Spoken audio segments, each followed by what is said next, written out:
Good evening, Joachim. Thank you for having said yes to this interview. I am very happy that I can ask you some questions. And my first question has, of course, something to do with COVID.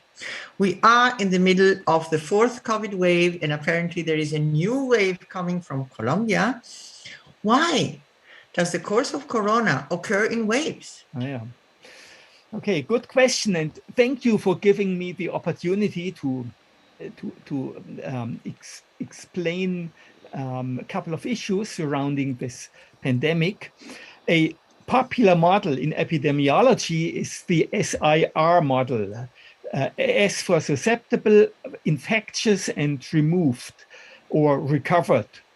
Okay, three rather simple differential equations allow us to model the transition from susceptible to infectious and finally to the removed population, which decisive for the intensity and frequency of the waves is the amount of new susceptibles entering the system. Okay, with COVID, the latter has not really occurred, that people recovered and were susceptible again. And therefore, this traditional model does not really explain the waves we observe here. Rather, the following is a plausible explanation for the waves.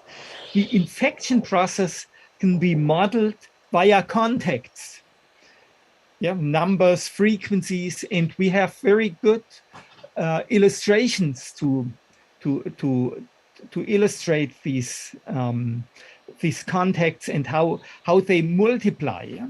A number of parameters play here a role, and in the media we were overwhelmed. The media were filled with these parameters, like the R value, which expresses the number of people an infected person on average will infect.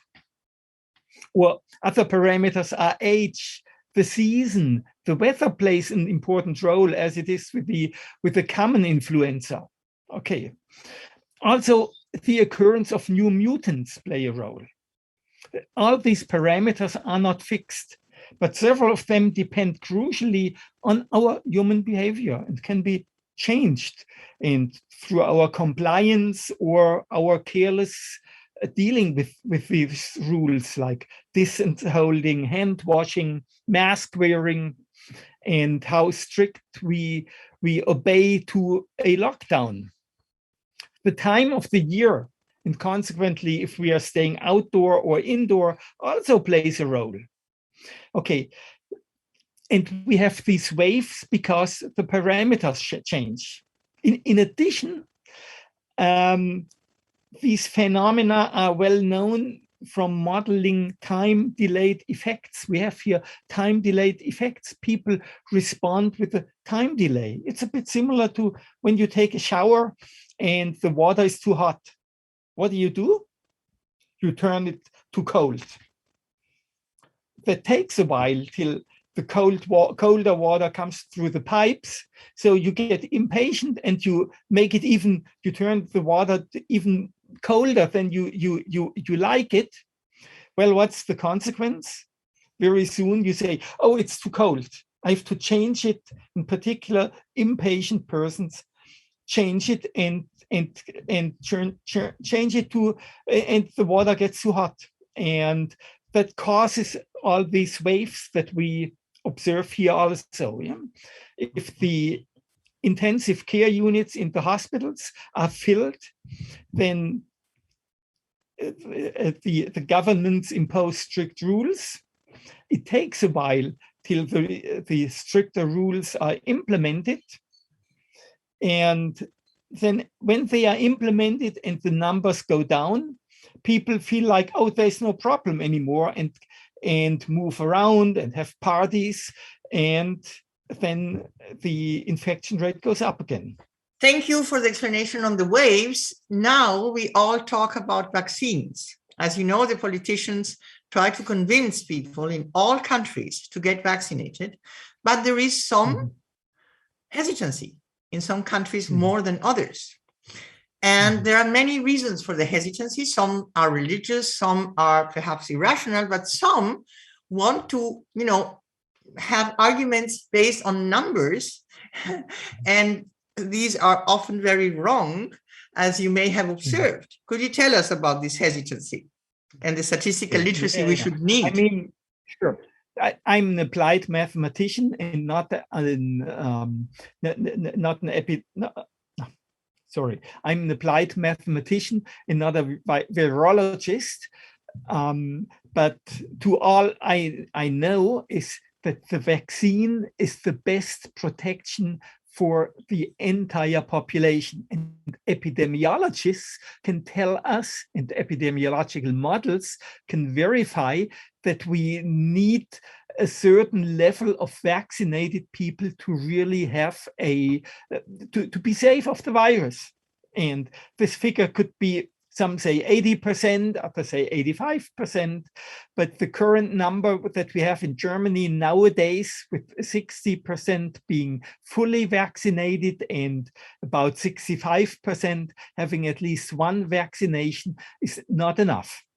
As you said, some people have very irrational arguments, and it's very difficult to address these concerns and to take those away, because it's very difficult to have a rational discussion with people who believe in conspiracy theories. And some people have some reasons that and they may be approachable with rational arguments. Yeah. And of course, or as we hear in the news and as we all know, the vaccination is not a 100% protection. From the very beginning, we were told that, for example, BioNTech provides a 95% protection. And one of the lessons that all of us learn these days is that there is nothing in life without any risk. And it's possible that vaccinated people also contract the virus. But it's still highly recommendable. Even a vaccination is still a very strong protection. And I prepared a little calculation for you to demonstrate and to calculate why it's so much better. You are so much better protected when you are vaccinated. Can I show you this short? Thank you. I would love to. I would love to see it. Thank you. And I have to share my screen. Share screen. And okay, this relies on current data from the Robert Koch Institute of September 2nd. Yeah. And it's an illustration why it is still highly recommendable to get vaccinated. And the data I present you now refer to people in Germany of today, or of September 2nd, who are between the age of 18 and 59. And among that population, we can count the number of people who are hospitalized with COVID, and we know how many of those have not been vaccinated. And it's 94% of the people that are hospitalized in the age group 18 to 60 have not received any vaccination, while 6% of the people in the hospital with corona have received a vaccination. Okay, another number that's of importance here is the incidence rate, and not the incidence rate, sorry, the vaccination rate.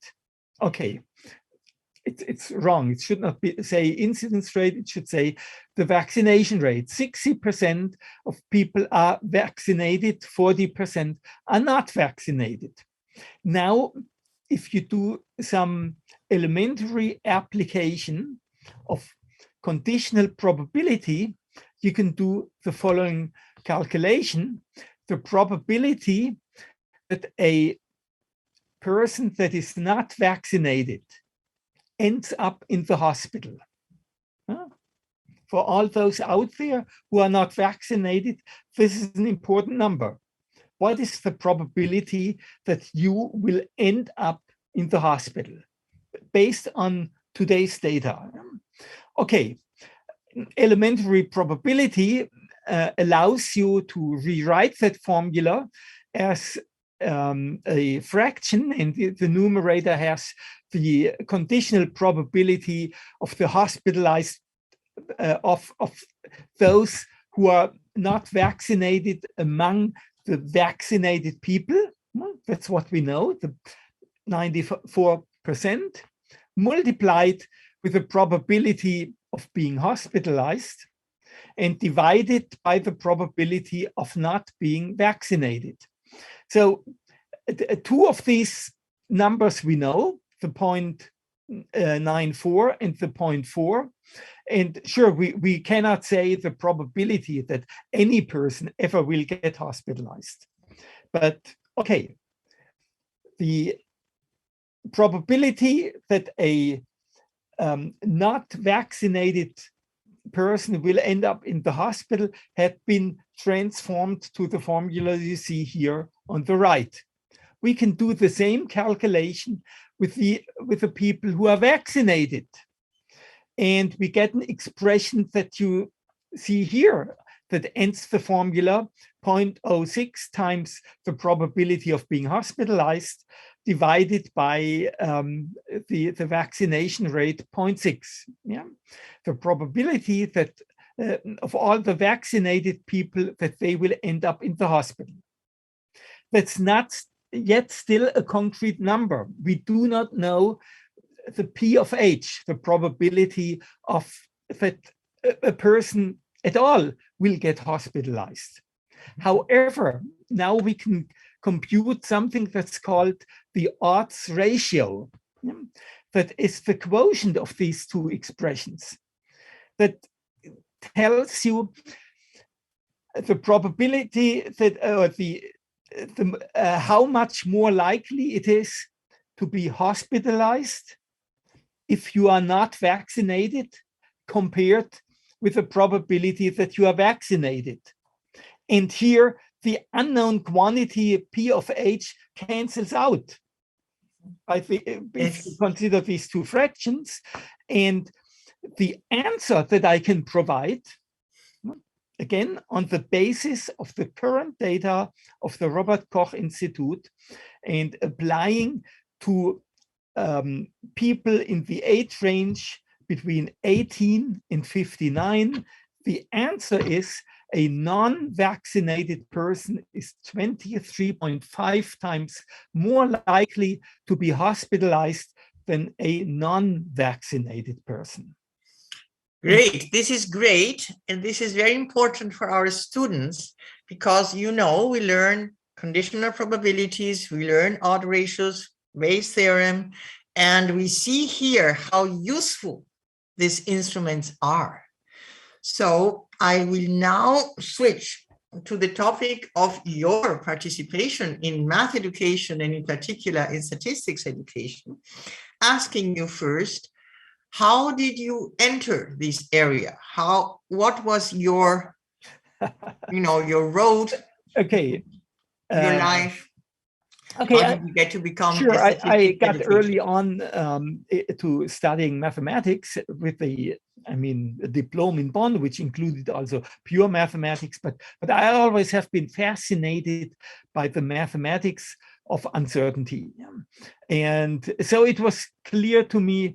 For me, that after I finished my studies and also, got to know more about the world by traveling around and doing non-academic work, mainly in the social area, that I wanted to do to apply my mathematical skills to understand to understand statistics and to help people in the world to make sense of their numbers.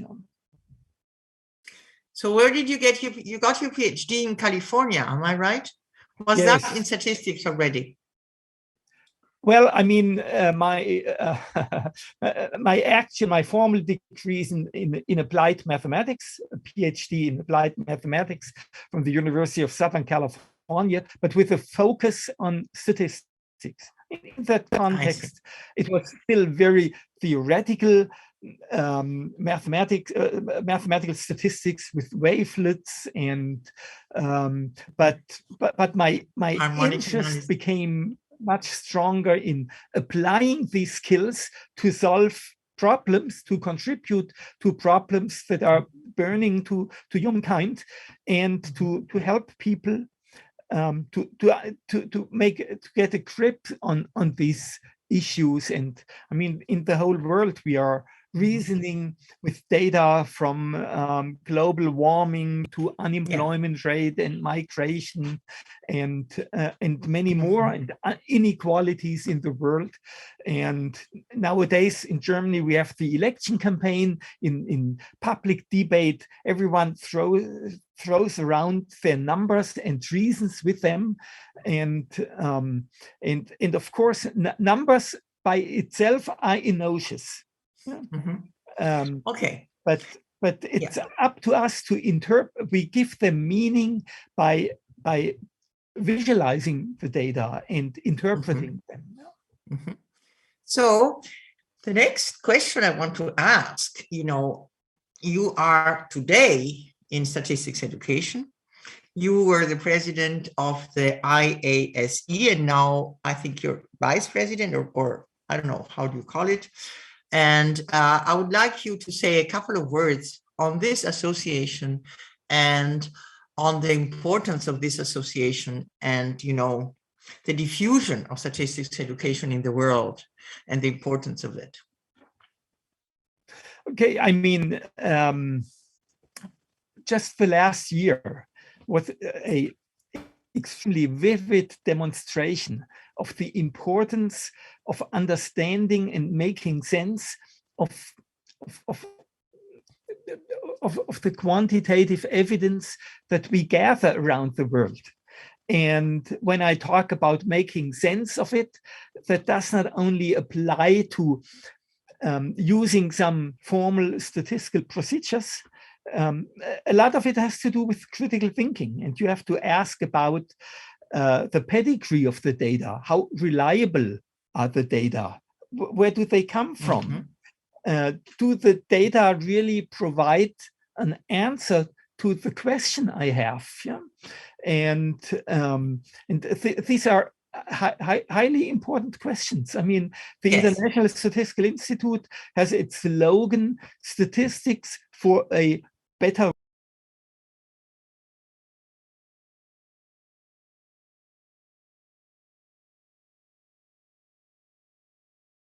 In my class, I had my students read the illuminating book by Cathy O'Neill's on weapons of math destruction. So we have to be critical, but of course, I mean, I'm deeply convinced that a sound understanding of statistics and statistical literacy is a cornerstone to make the world better. Yes, but schools have to accept it. As we know, you see, it has to be taught at school, in school. And we know there is a certain reluctance to include more and more statistics in the curriculum, because it somehow belongs into math, but math is very, intense, and there are many other mathematical subjects. So the role of statistics education in some countries is still not big enough. Would you agree? Okay, I mean, sure. I mean, I came to statistics through mathematics from my background, but that's like, I mean, statistics involves so much more. And nowadays, in times of big data, we enlarged the field of statistics and call it data science. And data science and statistics, some people say, yeah, well, you also need a lot of computing skills to make use of modern computing technology. But even this is by far not enough. And statistics and data science is, I mean, part of almost any area of modern knowledge. Yes, but continuing, I want to, what I want to say is that we want school students to learn some of it. You see, they cannot go very deep, but they should be able to understand the formulas that you just were presenting. As student in 10th class or whatever should be able to understand that. So this is what we talk about today. I mean, and you're sure. I mean, mathematics instruction in school plays an important role, no doubt. I mean, without some basic mathematical knowledge, you would not be able to follow the brief deduction that I presented a few minutes ago. But understanding data is also part of many subjects in school and should be included in social science and in natural science, in physics and biology. What do? You collect data and try to make sense of it. And the same is true in social studies, but very few. So would you suggest, would you suggest, you see, if we try to put statistics as one of the areas in mathematics, we have problems, as we have seen, for instance, in Germany, that the time left for statistics is relatively short. Would you suggest that, in the biology class or in the physics class, etc.,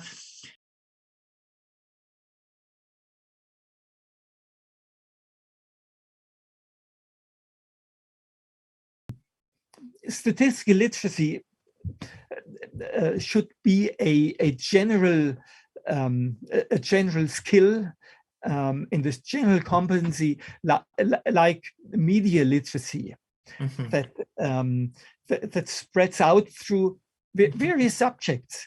And for example, a while ago, I did a wonderful seminar with a colleague from political science, and because he told me his students never have any encounter with thinking statistically, and this colleague got very excited, and we decided to go on and continue with this cooperation, because many teachers in, let's say, in social science, they are number phobic. And but why is that? Because they never learned how to understand and deal with these numbers. Yes, I mean, that's very it has to be said that statistics has a pretty bad reputation, because in the past it was dominated by formal mathematics, and only a few of us survived these type of instructions. Thank you. Yes, I agree with you. And, I'm always hoping that, as you say, that statistics will be part, for instance, of the history class, of the biology class. Historians need, of course, a lot of statistics today. And, of course, math, but of course, also physics.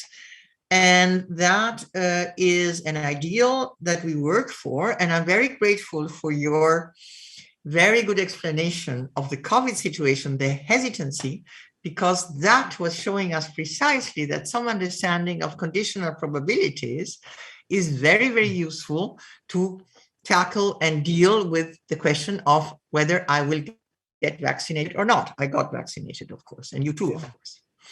So, Joachim, thank you so much. And we close our interview here. Thank you for these 30 minutes of very interesting talking. And I hope to see you again soon. Bye-bye. Yeah, my great pleasure. Thank you very much.